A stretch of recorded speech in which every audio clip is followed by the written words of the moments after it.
söön siis hommikust praegu, aga kuna Pavek ei tahtnud oma eilset pasta bologneeset, siis ma söön sellega ära. No hommik on, seal jälle on natukene sinist taevast, äkki selgineb. Ja näete, seal eemal, kaugel on mäed, mis saakski parem olla kui siin ilusas looduses hommikus süüa. Siin meie telkimisplatsil anti veel viimane ülesanne, et pidime 10 minutiga tegema tule. Ja iga tiim pidi siis saama ühe väikse lõkkega hakkama.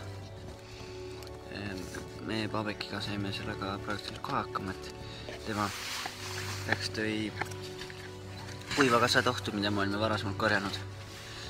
Ja siis ma otsisin selliseid väikseid oksi ja kuivasid oksi mändide alumistelt okstelt, sest sinna pole vesi nii väga jõudnud ja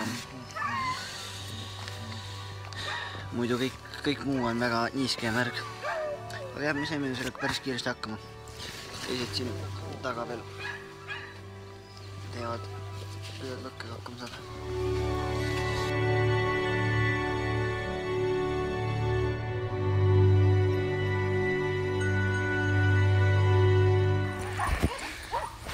Meie viimase päeva sõit sai alguse.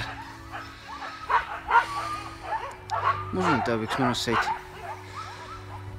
Eks natuke kahju ole ka.